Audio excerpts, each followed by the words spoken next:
উলুবেড়িয়া লোকসভা কেন্দ্রের বিজেপির প্রার্থী অরুণোদয় পাল চৌধুরীর সমর্থনে এক জনসভায় শ্যামপুরের দুই তৃণমূল নেতা, শ্যামপুর কেন্দ্র তৃণমূল কংগ্রেসের সভাপতি নদেবাসী জানা এবং বর্ষিয়ান বিধায়ক কালীপদ মণ্ডলের নাম ধরে তীব্র আক্রমণ করলেন রাজ্যের বিরোধী দলনেতা শুভেন্দু অধিকারী।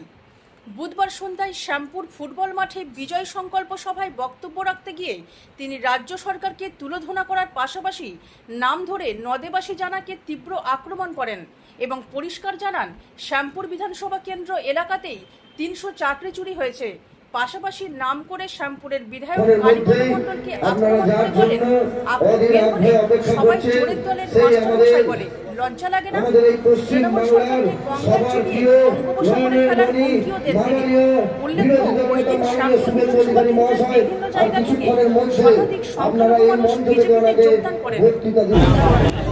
কাকু করে 100 টাকা তুলে 75 টাকা কালীঘাটে পাঠায় মাল দিত কেষ্ট, সেই জন্য কেষ্ট ভালো ছিল তো হবে। এমন ভালো ছেলে ওর সিকিউরিটির কাছ থেকে 200 কোটি টাকা সম্পদ উদ্ধার করেছে।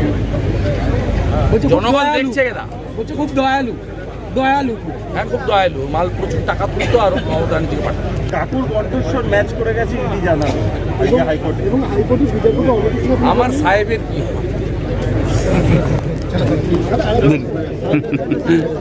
রাখিব ছেড়ে দিলে সোনার গৌড়, তাহলে মোদিজিকে তৃতীয়বারের জন্য প্রধানমন্ত্রী আর উলবেড়িয়াতে ইতিহাস তৈরি করে পদ্ম ফুল ফুটাতে হবে।